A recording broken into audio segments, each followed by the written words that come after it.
Enemy dead ahead.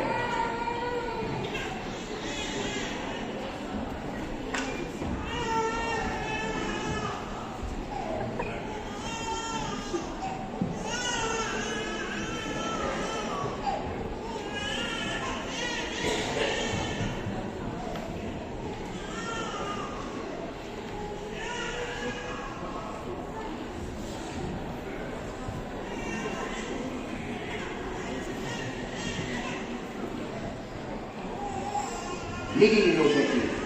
Enemy to the right.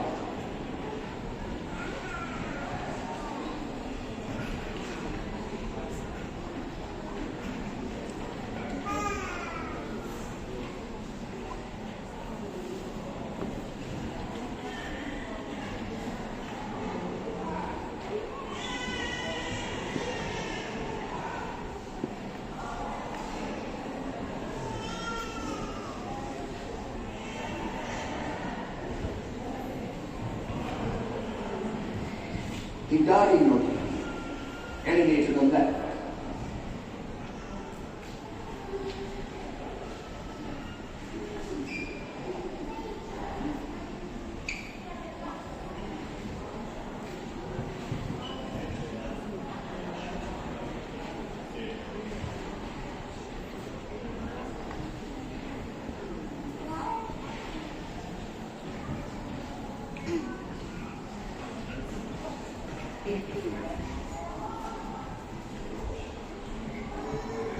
Well, hello everyone, and welcome to the Oriental and the Self-Defense Galleries. My name's Keith. If you've never met me before, my job is to bring the museum to life for you. So what I just showed you were 3 kata, or sword practice forms from a Japanese martial art called Bako Jutsu. And Bako was a samurai art, and the samurai were the medieval warrior knights of Japan, and Bako was the way they trained themselves to draw their wickedly sharp swords from their scabbards and slice their opponents in what appeared to be a single fast motion, but which was, and still is, if you study it today, 2 very distinctly separate motions. And we'll come back to why that's important to understand in a minute or 2. So Bako is a very ancient art. The first codified school we know of was the Kotori Shinto Ryu, which is still in existence today, but was originally conceived in the early 1400s, although it must have been based on techniques that have been around and being taught for generations beforehand. And for generations afterwards, hundreds, perhaps even thousands more schools sprung up all over a country that's always prided itself on its love of its martial tradition. But if we want to understand why the fast draw itself was important to the samurai, a good way of doing that is to skip a couple of 100 years and several thousand miles and wind up in America in the period of the Old West, the latter part of the 19th century, the period of the American gunfighter. Because I think that's an image that most of us have from films and television programs, the idea of 2 men facing each other at close range, hands hovering over their pistols, each man hoping he'll be the first one to whip that pistol out, cock it, aim it, fire it, and be the last man standing when it goes back into the holster. Now, can you train yourself to whip a live firearm out of a holster, fast, and shoot with deadly intent, accurately?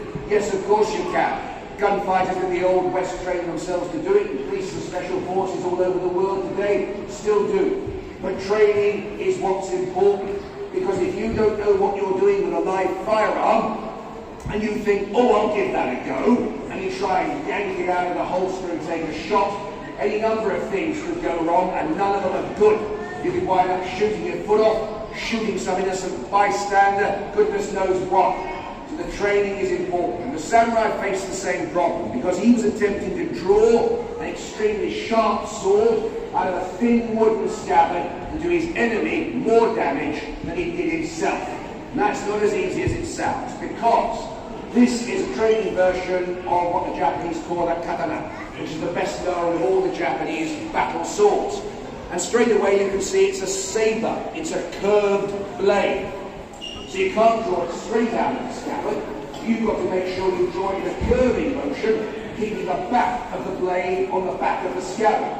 And the reason why you can do that is that this is a sword with a completely blunt back edge. But don't be fooled. This razor-sharp cutting edge is so sharp that it can easily take off an arm, a leg, or a head. The if the person swinging it knows what they're doing. So this flimsy wooden scabbard will do almost nothing to protect your hand. Get it wrong, you'll slice through the scabbard and slice through your hand as well. So how do you try and make sure you don't get it wrong? By practicing waza, individual techniques. Put a whole series of waza together and you get a cut.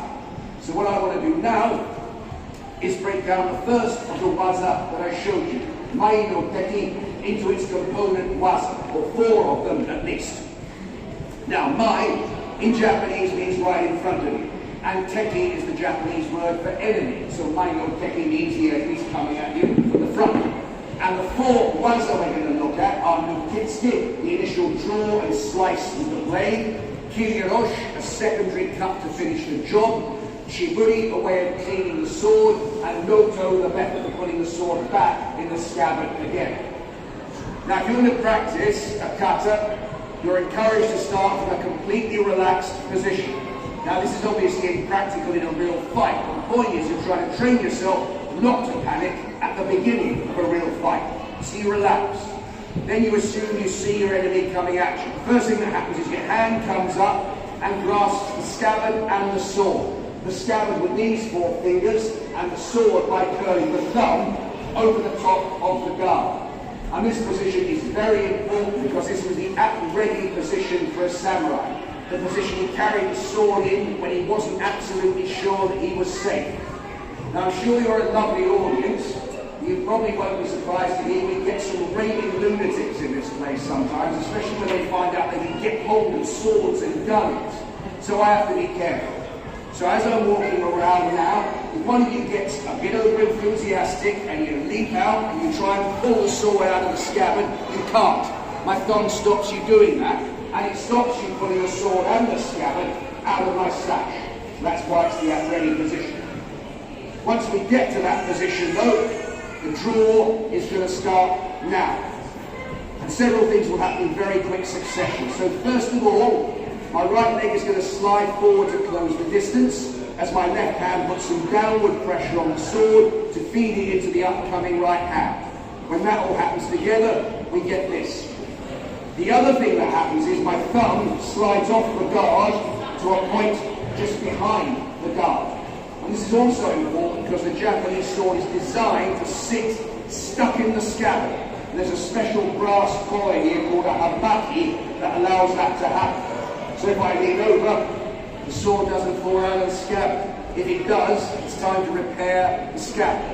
And therein lies the problem, because if you just bought a new sword with a new scabbard, or you've just repaired your scabbard, sometimes the sword can really stick in there. And imagine if you were walking into a fight and all you did was grab the scabbard and the sword and pulled, and the sword didn't come out, you'd be a dead man. Yeah? So what's going to happen is when we get to this position and the thumb is sitting behind the guard, the thumb is going to push the sword loose. And then the draw is going to begin. So going back to what I said at the beginning, it seems like one move, it's actually 2. And the reason for this is when you draw a Japanese sword, what you're taught to do to keep yourself safe is to think of pushing the sword forwards with that blunt back edge stuck on the back of the scabbard. Because remember, if that sharp edge comes up and gets to the top of the scabbard, it slices through the scabbard and you as well. You then push it as far as you can. When you can't push it any further because it won't come out, you then augment that by pulling the scabbard back. And thus the sword leaves the scabbard at the earliest opportunity. But imagine the other thing that can go wrong there, which is you can push the sword forward on one plane, but absent-mindedly yank the scabbard back on a different plane.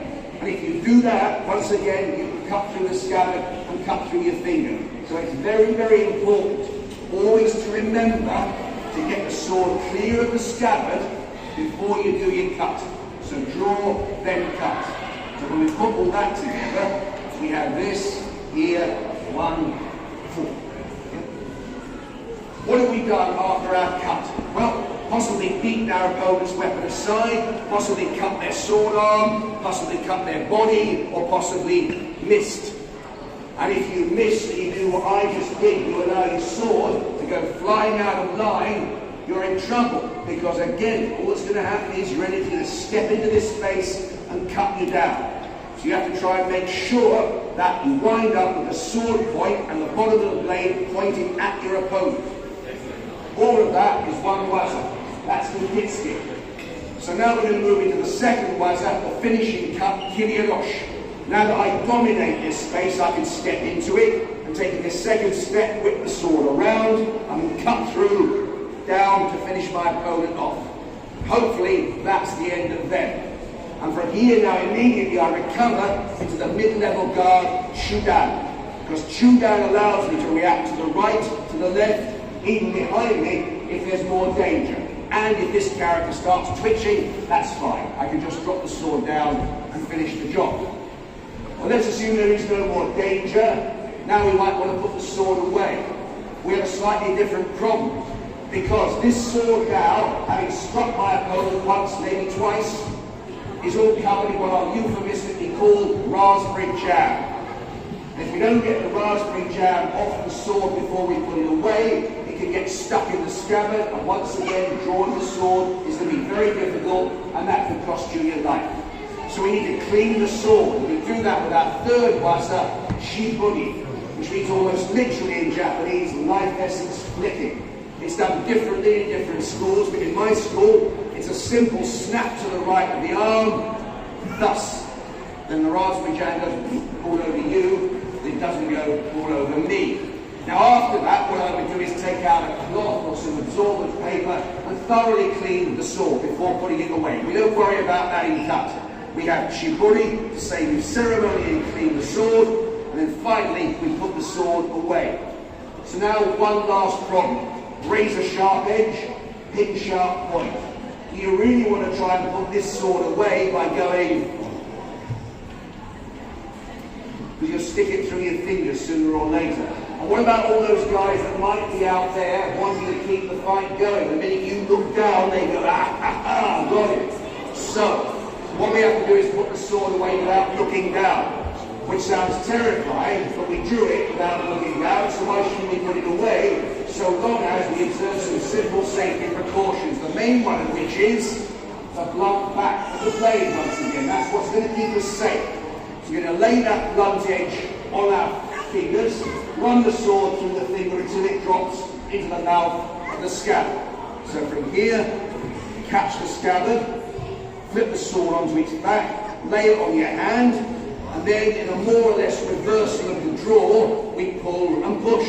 So you pull the scabbard back, push the sword forward, till the point drops into the scabbard, and then from here, you can slide the two together, finish by closing off the abaki seal, give the sword a little salute, take a couple of steps back looking at our fallen opponent, and the rest of the steps looking around us. So when we put all that together, we have Lukitsky moving into Kiriyoshi. Cover, shiburi, noto, couple of steps back looking at your fallen opponent, rest of the steps take me back to where I started. I relax and prepare for the next kata. So that's really the most complex kata you'll ever learn in terms of all the different tiny little bits of technique.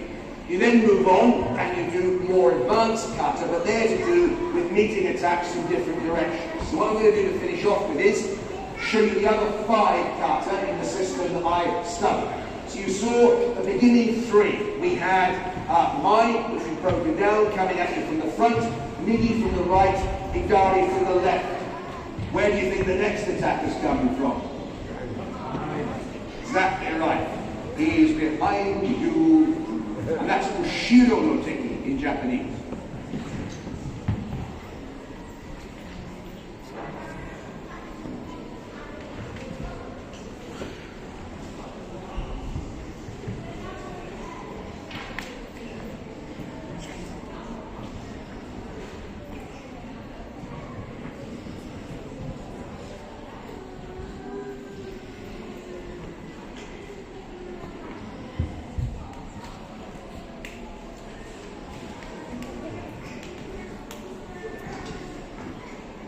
Zennen no Teki. More than one enemy coming at you from the front.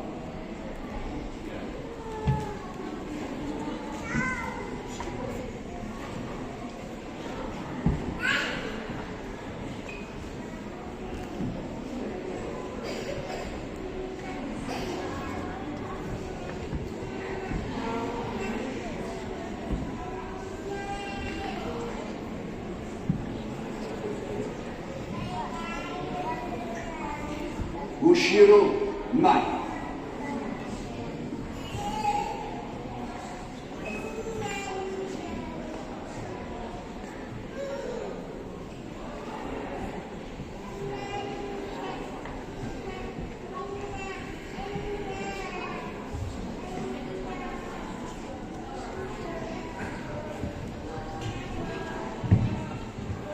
Migi Hidari Shomen.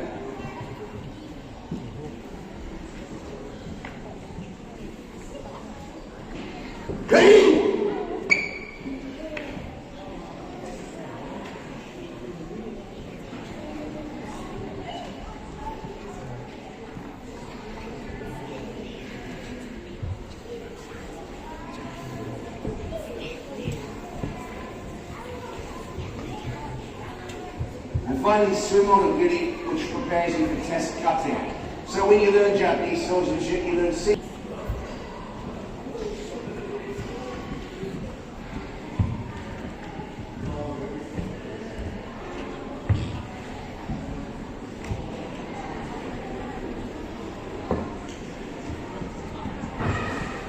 Everyone, thank you very much.